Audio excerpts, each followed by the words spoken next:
Hey folks, thanks for coming. Got a song about the Battle of Gallipoli in World War I.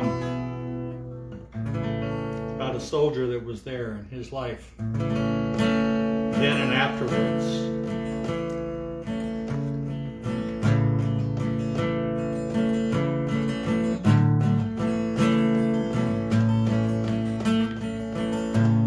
When I was a young man, I carried me pack, and I lived the free life of a rover. From the Murray's green basin to the dusty outback, I would waltz my Matilda all over. But then in 1915, my country said, son, it's time to stop rambling, there's work to be done. And they gave me a tin hat, and they gave me a gun. And they marched me away to the war. And the band played Waltzing, Matilda, as the ship pulled away from the quay. And amidst all the tears, flag waving and cheers, sailed off for Gallipoli.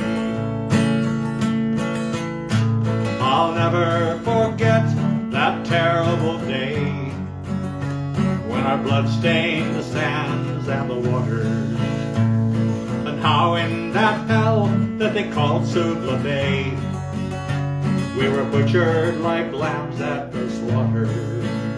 Well, Johnny Turkey was ready, he primed himself well. He rained us with bullets, and he showered us with shells. And in 5 minutes flat, we were all blown to hell. He nearly blew us back home to Australia. And the band played Waltzing, Matilda, and we stopped to bury our slain. We buried ours, then the Turks buried theirs. And then it started all over again. Well, those who remained just tried to survive in this mad world of blood, death, and fire. For 10 weary weeks I kept myself alive, while the corpses around me piled higher. Then a big Turkish shell blew me arse overhead, and when I awoke in me hospital bed, seeing what it had done, well, I wished I was dead. I never knew there were worse things than dying. So no more I'll go waltzing, Matilda, around the green bush far and free. To hump tent and pegs, a man needs both legs. No more waltzing, Matilda, for me.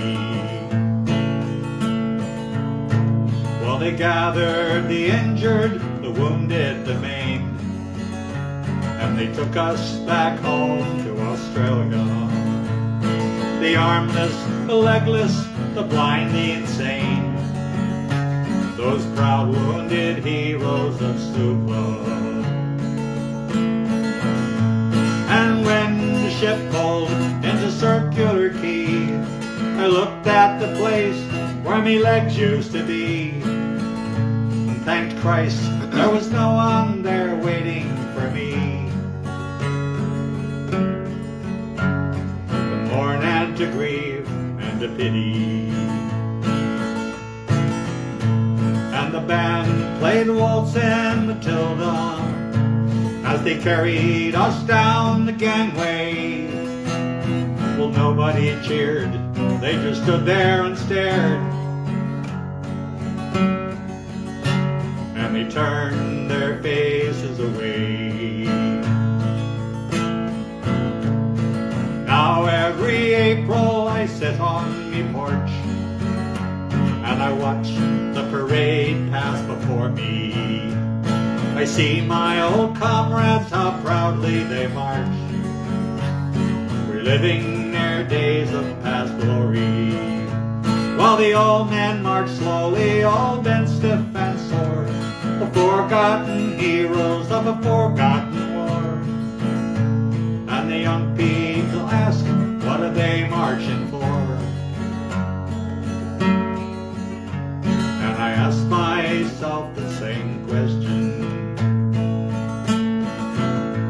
And the band plays Waltzing, Matilda, and the old men still answer the call. But year after year, numbers get fewer. Soon no one will march here at all. Waltzing, Matilda, Waltzing, Matilda, who'll come a waltzing, Matilda, with me? And their ghosts can't be heard as they march by the telephone. Who'll come a waltzing, Matilda, with me? So that's called, and the band played Waltzing Matilda by a fellow by the name of Eric Bogle. So a little more upbeat on this one. Let's do Peter, Paul, and Mary song.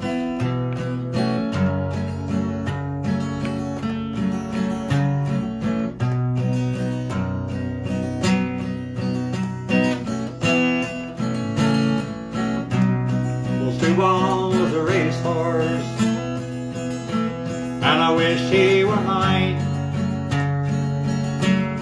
He never drank water, he always drank wine. His bridle was silver, and his mane it was gold, and the worth of his saddle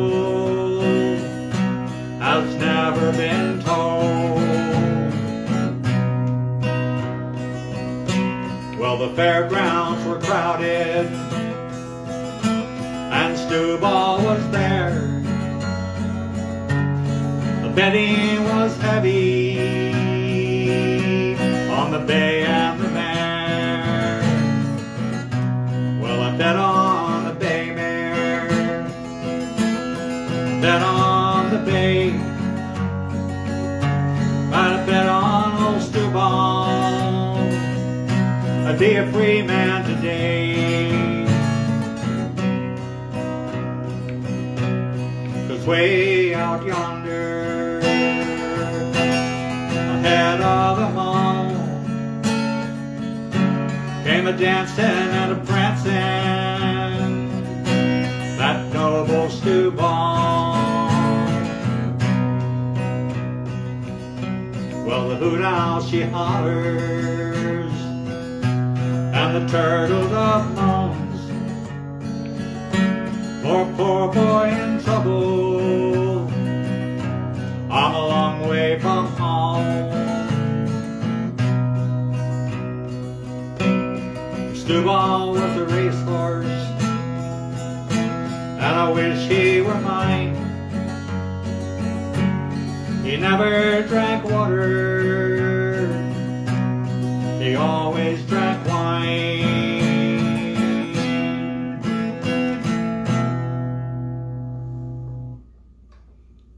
So that's Stewball, says Captain Obvious.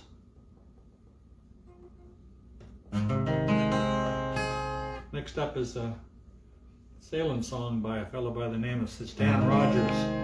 He's writing about a ship went down off the coast of Nova Scotia in 1957 called the Mary Ellen Carter.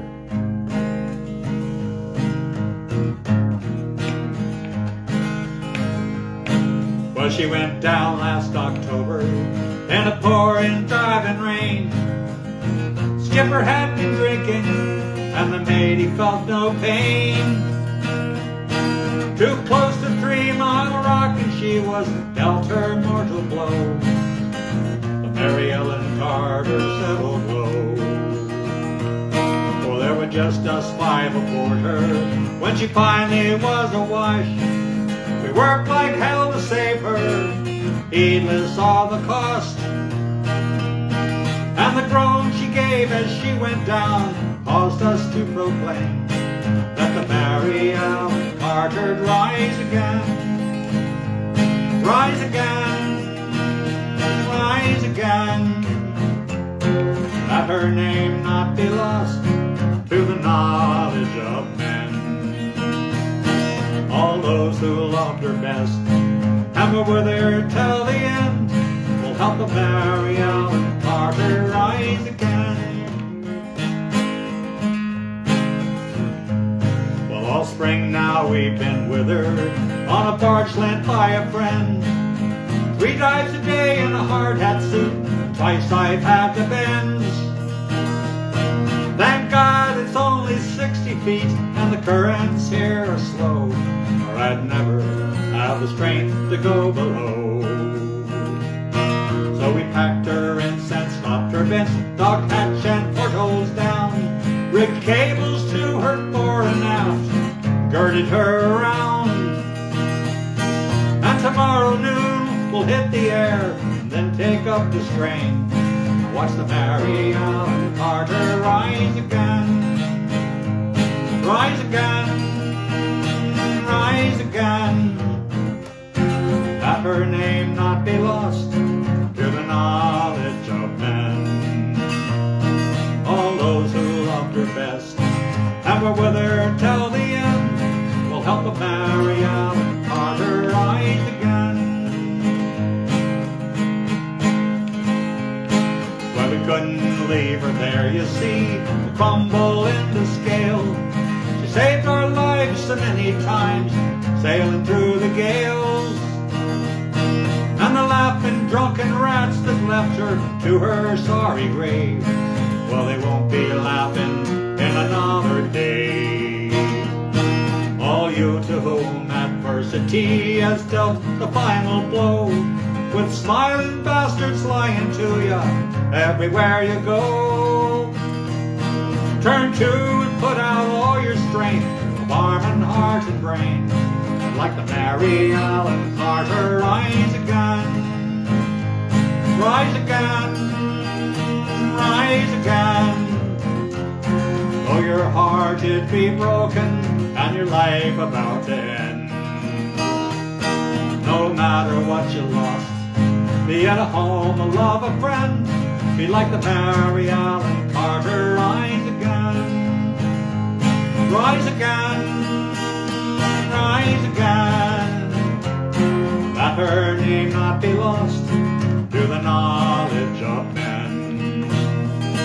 All those who loved her best and were with her till the end will help the Mary Ellen Carter rise again.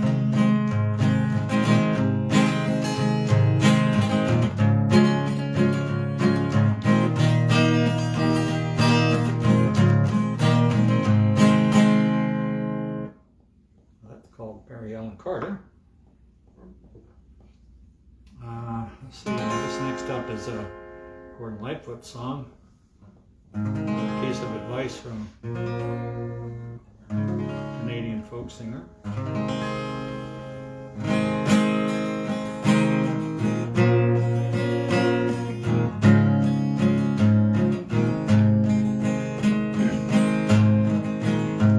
Go first in the world, go forth with your fears. Remember, a price must be paid. Be always too soon, be never too fast, at the time when all bets must be laid.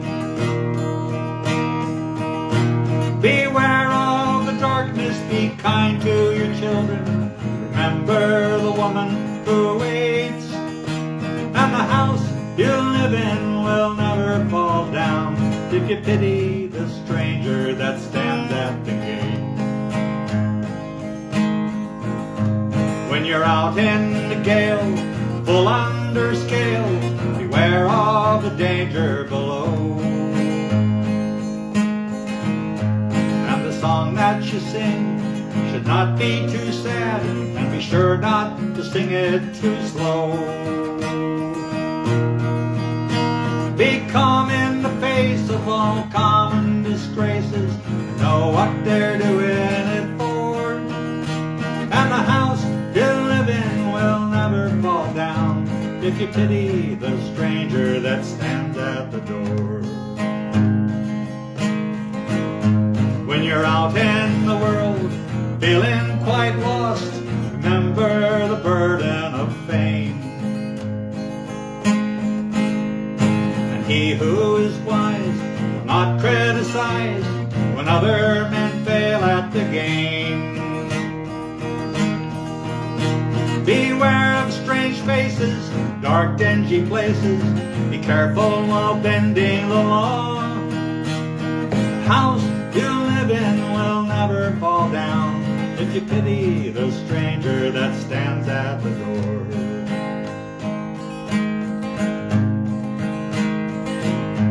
When you're down in the dumps, not ready to deal, decide what it is that you need. Is it money or love, learning to live, or is it the mouth you must feed? Be known as a man who will always be candid on questions that do not relate, and the house you live in will never fall down if you pity the stranger that stands at the gate. And the house you live in will never fall down if you pity the stranger that stands at the gate.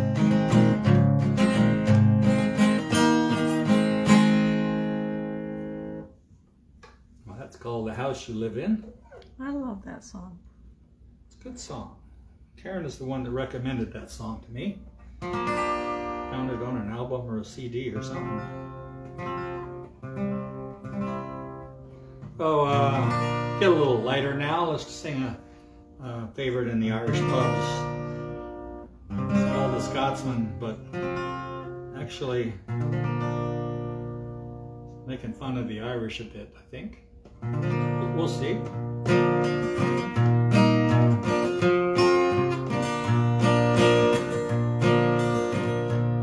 Oh, the Scotsman, dressed all in his kilt, left the bar when evening fair. You could tell by the way he walked that he drank more than his share. He staggered on until he could no longer keep his feet, and then he stumbled off into the grass to sleep beside the street. Ring ding diddle diddle I-D-O, ring die diddly I-O. Well, he stumbled off into the grass to sleep beside the street. Just then two lovely lassies happened to pass by, and the one said to the other with a twinkle in her eye, "See yonder sleeping Scotsman, so strong and handsome built. And now I wonder if it's true that he wears nothing beneath that kilt." Ring ding diddle diddle I-D-O, ring die diddly I-O. I wonder if it's true that he wears nothing beneath that kilt. So they crept up on the Scotsman, quiet as could be, lifted up his kilt about an inch so they could see. Now what do you suppose they found beneath that Scottish skirt? Why, nothing more than God had graced him with upon his birth. Ring ding diddle diddle I-D-O, ring die diddly I-O. Why, nothing more than God had graced him with upon his birth. Well, then the one said to the other, "It's time we should be gone, and let's leave him a present before we travel on." So they left a blue silk ribbon tied up into a bow around the bonny star Scotsman's kilt did lift and show. Ring ding dee little ideo, ring die diddly I-o. Around the bonny star, the Scotsman's kilt did lift and show. Well, then the Scotsman rose to nature's call, and he headed for the trees. Lifted up his kilt, and then he gawks at what he sees. And in a strangled voice he says, what's before his eyes? Oh lad, I don't know where you've been, but I see that you won first prize. Ring ding dee little ideo, ring die diddly I-o. Oh lad, I don't know where you've been, but I see that you won first prize. So that's called the Scotsman. And that's mini concert number 291. Share with your friends. See you next week.